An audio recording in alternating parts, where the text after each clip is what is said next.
Welcome to Real Estate Coaching Radio, starring award-winning real estate coaches and #1 international best-selling authors, Tim and Julie Harris. Real Estate Coaching Radio is the nation's #1 daily radio show for realtors who demand authentic, real-time coaching. Get ready for fluff-free, unfiltered, full-strength honesty about what's truly working to get you into action, helping others, and making money now in today's real estate market. Now to our hosts, Tim and Julie Harris. Okay, we are back. The introduction there was dragging a little bit for some bizarro reason, but such is the way. Julie, welcome to today's podcast. Thank you on this cold and actually snowy day in Texas. I don't know if you looked out the window, but we're actually getting some flurries.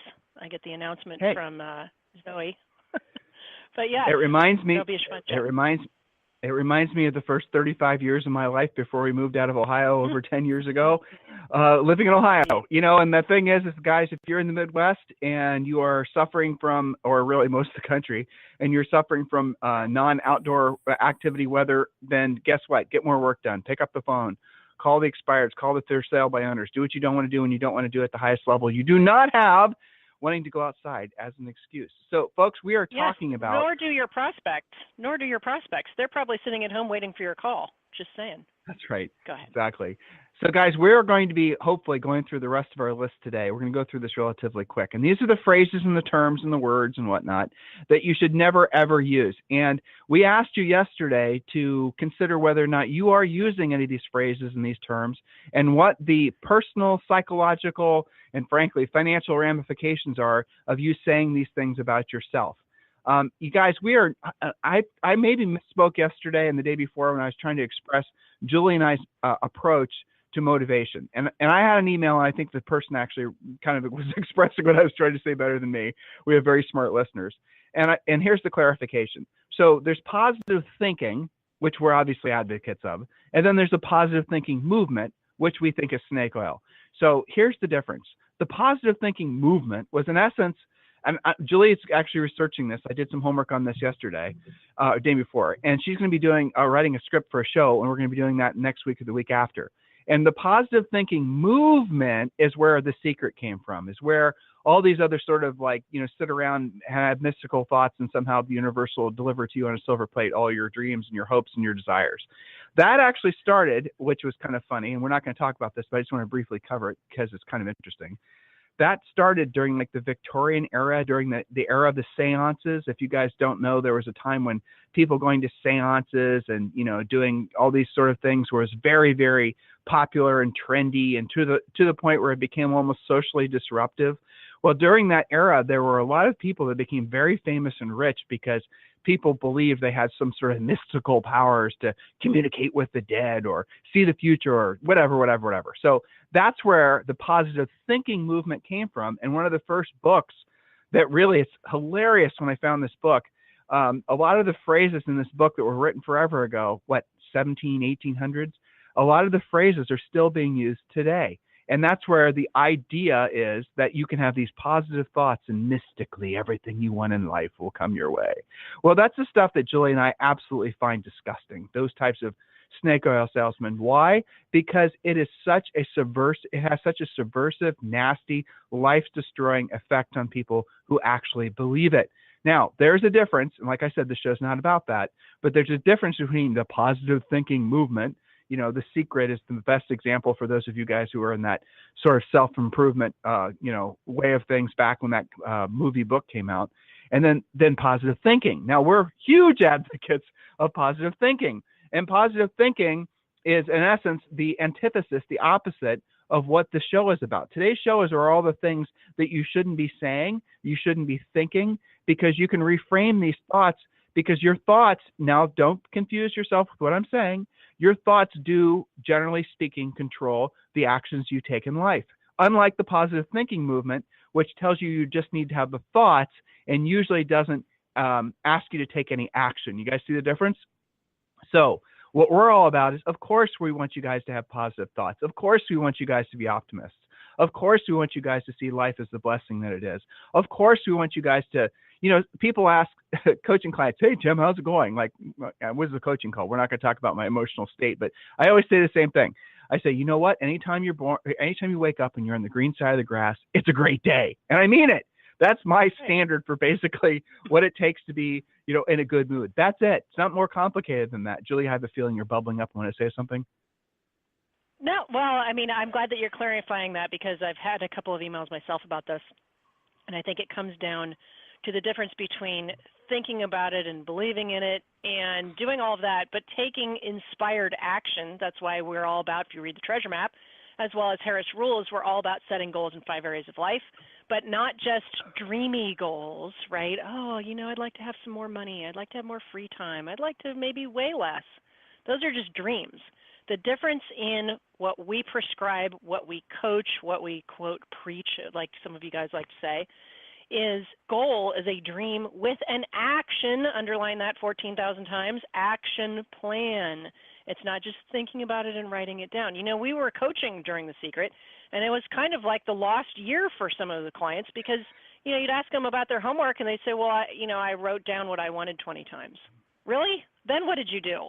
Like that would take you, maybe an afternoon. Then what? Well, I waited. Okay, how's that working out for you? Really? That's not what we're talking about. We're talking about putting the action behind it, and that's why I think we're taking some time here to clarify. Yeah. What you guys need to realize is the self-improvement movement, which Julie and I do not, we're not gurus. We're not motivational speakers. We get asked probably once or twice a week to speak at some event.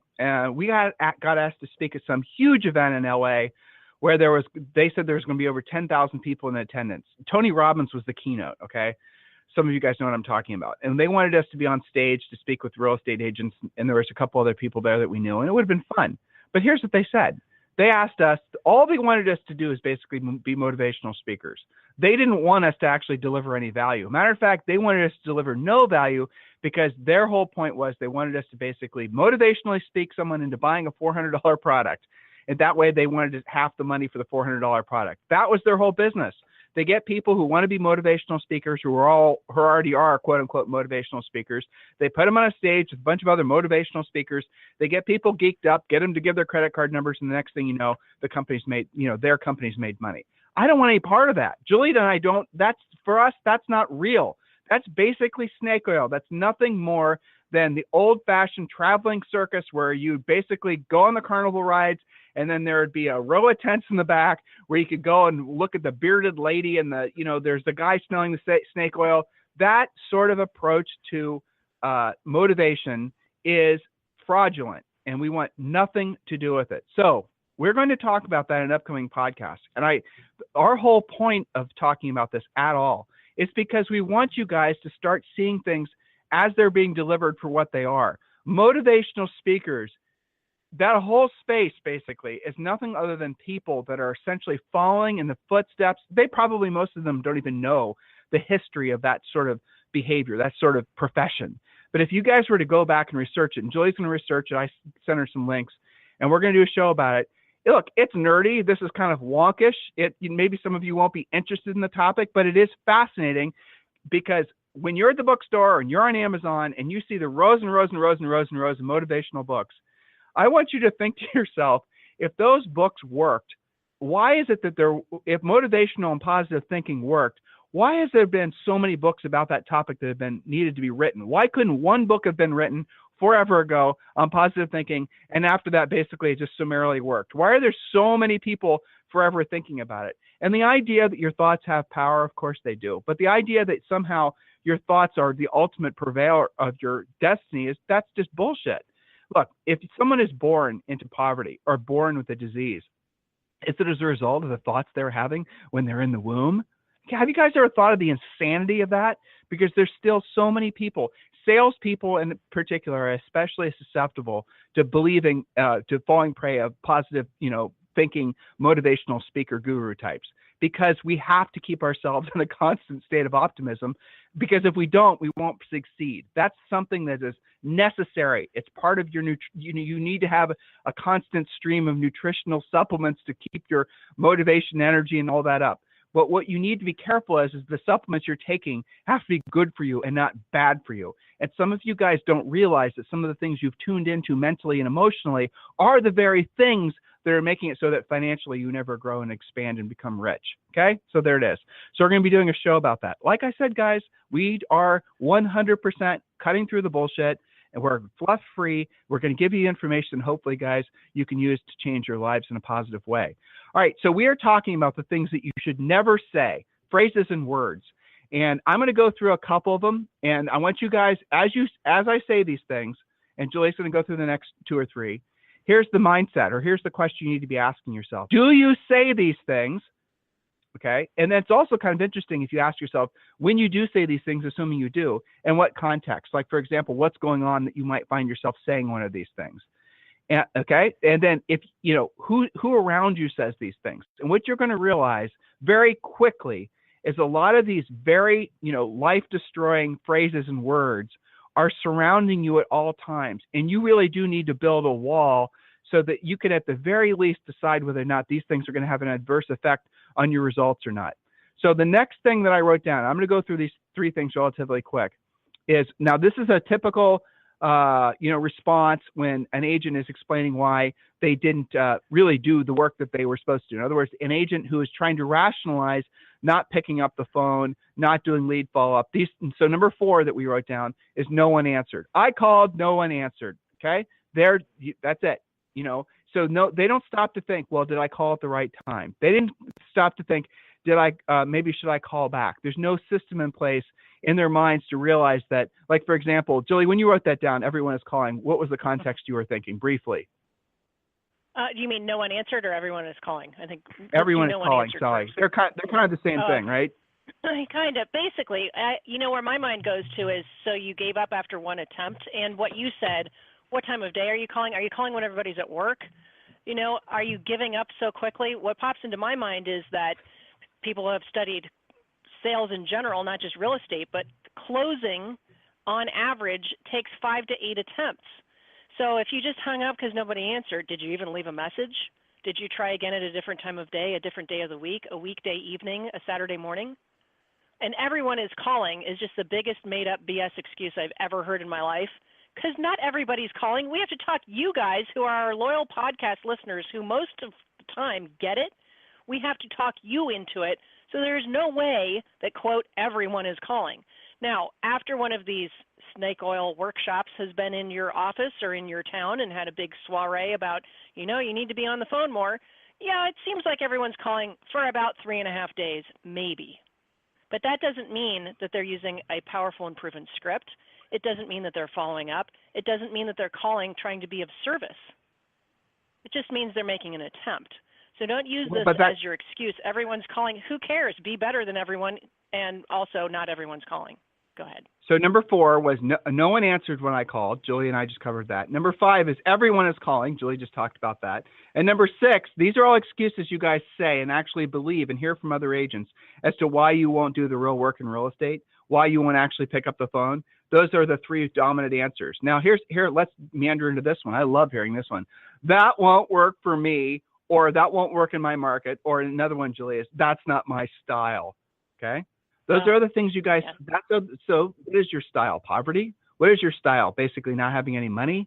Look, if you're doing something that doesn't require you doing what you don't want to do when you don't want to do it at the highest level, well, first of all, you're the first person I ever met in the world that basically is able to live like that. If you're having an incredible life of riches and you're absolutely positively not doing what you don't want to do when you don't want to do it at the highest level, well, you're the first person I've ever heard about like that. And I want to interview you so we can all copy you. But for the rest of us that are actually on planet Earth, the reality of it is that you always are going to have to do what you don't want to do when you don't want to do it at the highest level. And you're going to have to do it consistently. And so when you allow yourself to believe that that won't work for you, or that's not your style, or that won't work in your market, what you're really doing is you're just making excuses to avoid doing the real work.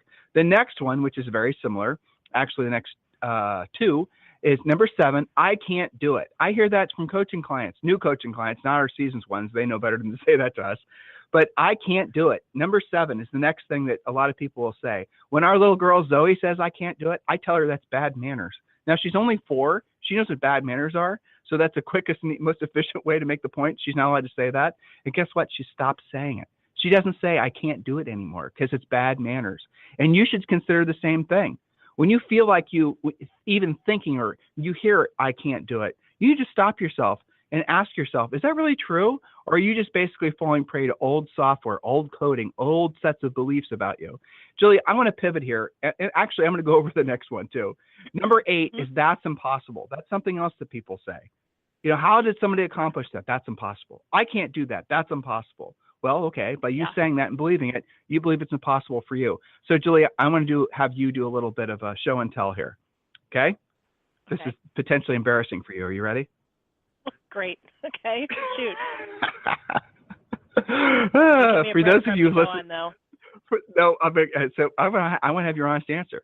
For those of you who've been listening to the show for a long time, you guys know that Julie hates winging it. So whenever I do this, you're going to get the honest answer because she's not going to have time to prepare. So Julie and I have been going to Orange Theory, which you guys all should be considering going to since last August. And it's brutal. And for the longest time, Julie was not performing at where I suspected she could. She was doing consistently, I mean, I won't get into the vernacular of Orange Theory, but she was just underperforming.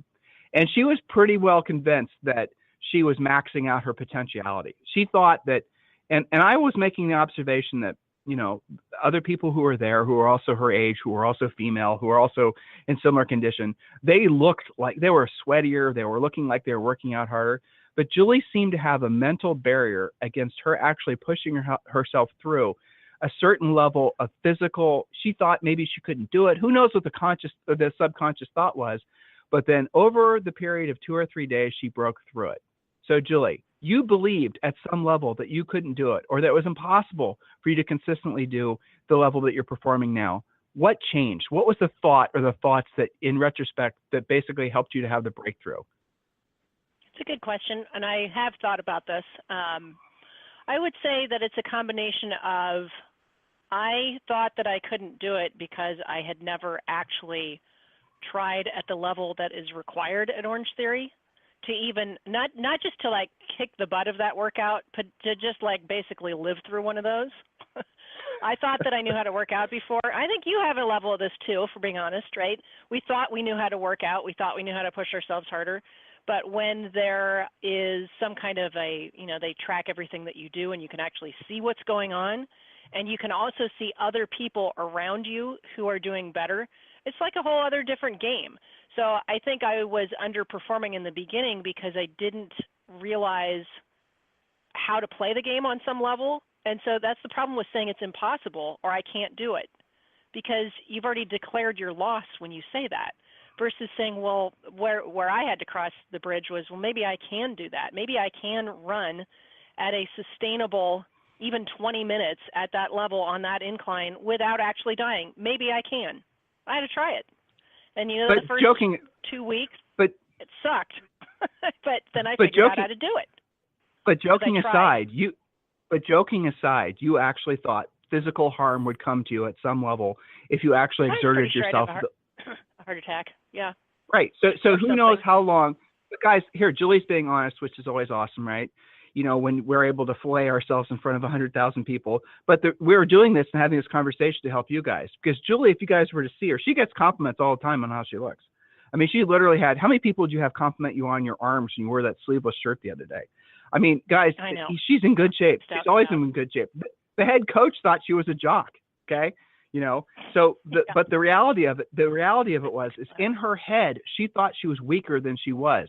Now, did she spend a lot of time wondering why she thought that about herself? Wondering why she was basically, worrying about her physical ability to do a specific thing? Did she spend a lot of time trying to psychoanalyze or doctor filling it? Nope, because that shit's a waste of time.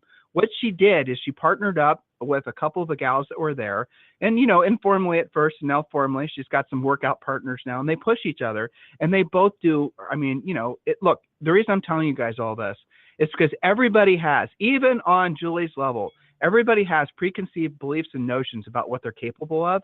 And it's not until you push yourself through that you actually realize how much crazy, why were you holding yourself back, Julie, in retrospect? Why were you doing it? Do you even remember why? Does it matter? But why? It doesn't matter why. Well, but that's a big coaching point, right? When coaching clients, just to relate this to real estate, when you come to a call and you're all, why you can't do it and something's wrong with you and you've got to push through your mindset and all these kinds of, honestly, for the most part, made up BS, who cares? You don't get to have a reason. Go with it and try harder. Do more. Figure it out. You don't get to have something wrong with you. Life's too short to have something wrong with you. Why hold on to that? I mean, honestly, I guess at some point I get sick of saying cardio is not for me. It's too hard. You know, I feel like I'm going to die every time. You know, I feel better now. You know, people talk about this runner's high, and I suspect it's just because I'm hyperventilating most of the time. I'm feeling that way. But, you know, that's okay. Maybe that's what it is. I don't know. Who am I to ask, right? But it feels better because I'm pushing myself more and I'm getting more used to it. And, of course, then you have to up the game as well. But it's because I guess subconsciously I just kind of got sick of that. That's not something that I want to be about. But that requires not saying it's impossible and not saying I can't do it. That's the requirement of being able to push through that. Because otherwise, you'll just believe that the rest of your life and never get past it. That's no fun. Thank you. Yes, well, you've totally 100% hit on all cylinders because it is in perfect alignment with a lot of the beliefs that these guys have about themselves financially, because that's our wheelhouse, helping these guys, you know, get rich to where their money works for them and they no longer work for their money. And what Julie was just describing, I'm sure those of you who are intensely listening are going, yep, that sounds like me. I mean, how many believe, you know, Julie, I'm going to blaze through some of these. Number 10, number 9 was, that's not fair, okay? You know, some of you guys are believing that you're not more successful or you're not going to accomplish something because the playing field's not level. Well, okay, look, you're the one that ultimately controls the plow, but levels the playing field or not. It's called your effort, and it's called the skills that you put behind your effort. That's it. There will always be people that were born on third and act like they hit homers. And you know what? That's just the way it goes. The only way, like Julie and I were not even born on the field. We were born like not even in the dugout, right? So we had to create everything that we've had. And the way we've won consistently, and you guys can do the same thing, is just outwork your competitors. I'm sorry it's not more sexy and romantic than that. The way Julie had her breakthrough, now she's consistently, those of you go to Orange Theory, consistently doing over 20 splat points a day. The way she's been an excellent athlete, supposed to be able to do 12, okay? The way she's done it is she just basically decided, I'm going to have my breakthrough. I'm going to stop worrying. I'm going to stop allowing myself to be held back by all these guys' thoughts. Now, she didn't think about, I'm going to have a bunch of positive thoughts and positive thinking and write all these things down. She just took action, because ultimately that's what controls your destiny, is the actions that you take. So that's impossible. That's not fair. Number 10 is, I'm not a salesperson. I'm not a born salesperson. I'm not a natural salesperson. Ugh, that's okay. That's their favorite. That's okay. But very, very few people are, truthfully, guys. Yeah. You know what? The fact is that all a salesperson is somebody that helps other people solve problems. That's it. That's what a salesperson is. If your preconceived notion of what a salesperson is, that's what's preventing you from actually learning and embracing the idea that you're a salesperson. A great doctor is a salesperson. A great priest, a great rabbi, a great whatever. They're great salespeople. A great coach is a great salesperson. If you ask me what I do for a living, I'll tell you I'm a salesperson, because that's what I do. I'm selling right now, aren't I? I'm selling you on you. That's what I do. That's my job. You guys are great salespeople. Your job is to help other people solve problems. And when you solve enough problems or help enough people solve problems, you will, and you do it at a high enough level, you will have abundance in your life. Number 11, my personality style is wrong. I'm a D, I'm an I, I'm an S, and a C. We're going to do another show. No matter what their style is, it's always the wrong one, right? Right. So guys, listen, we do have the personality profile stuff has been some of the most snake oil salesman crap that has ever. Now, it originally was useful as a profile, but what's happened is people are profiling to the extent that they're labeling themselves as only being capable of doing certain jobs or activities because of some stupid test. Again, this is another upcoming show that we've been working on. We do have and if you want to take a free DISC test, just go to agentdisc.com, agentdisc.com. And you can take one for free. You don't have to pay $300. There's a lot of other websites, brokerages that are trying to get you to pay to take the DISC test. Just go take it. And all it is basically is it's just a profile, a loose profile. Like when you read somebody's Facebook profile, it says their likes and their dislikes. That's all it is. It is not some sort of, tarot card or some sort of crystal ball telling you what your future is going to be. So please, if you are believing that the DISC is your fate, you have got to let that go. If you're new in real estate, when somebody tries to give you a DISC test, you got to seriously wonder what the thinking is behind the person giving you the test. Are they using it as a profile, or are they using it because they think that somehow that's going to give some sort of insight into the person you truly are? You can be successful no matter what your DISC profile is, okay? So we're going to be doing a show around, frankly, refuting a lot of the ways that people in our industry are using DISC. Number 12, it's not my fault. Here, I'll give you the pivot to that. Everything that happens to you, good and bad, is your fault. If you approach life like that, everything that happens to you, good or bad, is your fault. If you approach life like that, especially on the things that happen to you where you feel like you're a victim, you actually liberate yourself from the damage of whatever happened because you're no longer the victim. We don't have a lot of time to drill down on that. We've done shows about that, but that's a very interesting, liberating thought. Everything is your fault, good or bad, that's ever happened to you. Point number 13. Julie, you want to talk about that one? Actually, combine 13 and 14. Yes, I'm too old, I'm too young, I'm too fat, I'm too thin, too tired, too bored. I'm the wrong sex, I'm the wrong race, I'm the wrong ethnicity, I'm in the wrong neighborhood. Whatever flavor you want to put on that. Gender. Don't forget gender. You know, it's a man's world. It's a woman's, you know, it's all women in real estate. Sexist. Whatever you want to say. Sexist. I know. What's the hashtag? Yeah, I'm too. What's the hashtag? Here's the hashtag, not my fault. It's, yeah, you know, exactly. You're not owning it when you're too whatever. And if you are too fat, too thin, too tired, or too bored, you know, you do have the power to fix that. Okay, so that's not an excuse. It's just, you know, a decoy, basically. Some of you guys try on coaching calls, for example. But how often do you say that to yourself? Like right now, I feel like I'm too cold to be on this call.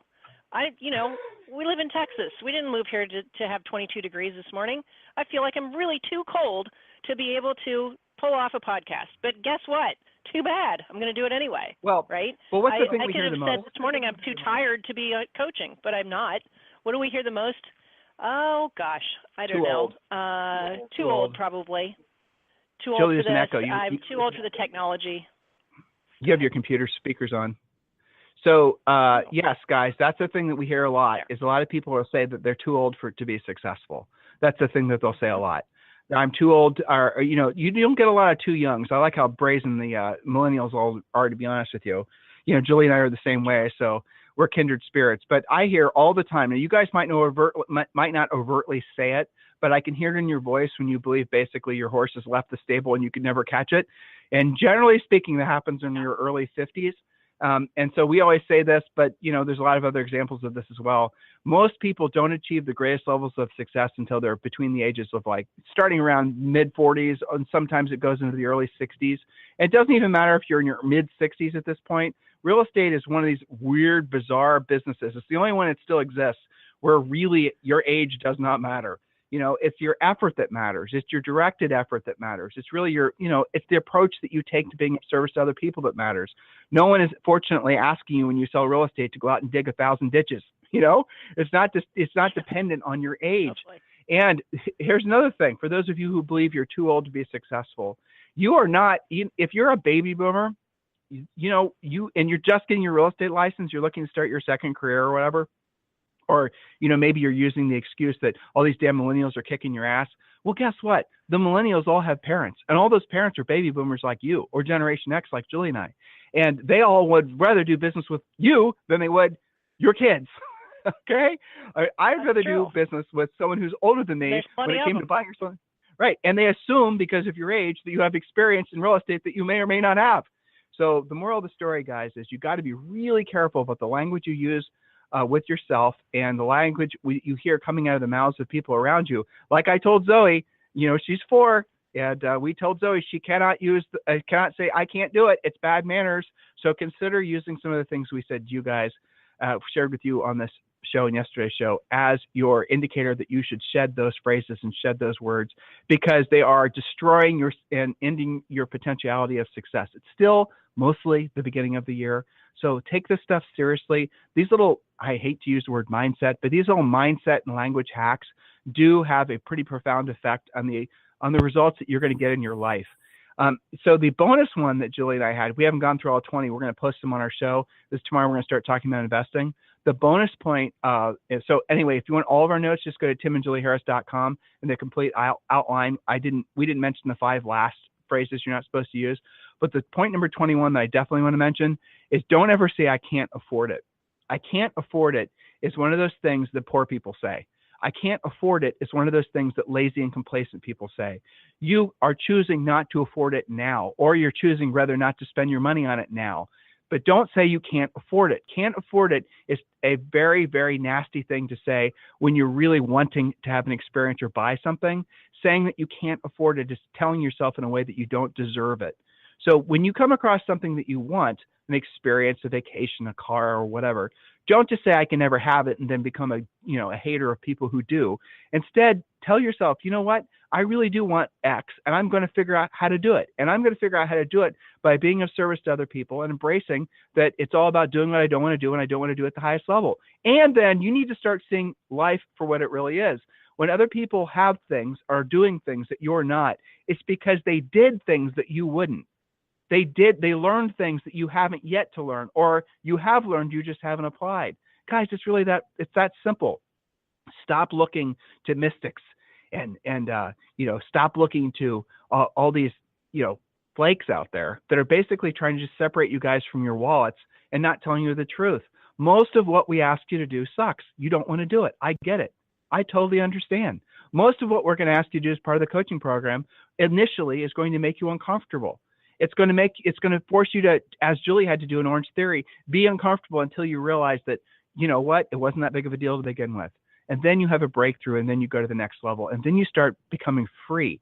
You become free of all those thoughts that were holding you back in the first place, free of all those preconceived notions you had about yourself, free of that antiquated software that's probably been bouncing around in your brain for decades that frankly has been outdated since the Clinton administration, free from all the things that have been killing your potential success and your dreams. Guys, look, it's not that difficult. It really isn't. Follow one course until successful. Focus. If there's anything we can do for you, tim@timandjulieharris.com or julie@timandjulieharris.com. And remember to request your free coaching. Call it free coaching calls for agents.com. And when you do, we're also going to give you Think and Grow Rich for Real Estate, which is another book that we should talk about on this podcast more, and the Real Estate Treasure Map, which is your 2018 business plan. If there's anything we can do for you guys, please email us directly. Have a fantastic day. We'll talk to you on the show tomorrow. This program has been a presentation by Tim and Julie Harris, Real Estate Coaching. For more information on our real estate coaching and training programs, visit our website at timandjulieharris.com. Remember to tune in weekdays at noon for upcoming shows. And until next time, thank you for listening to Real Estate Coaching Radio with Tim and Julie Harris.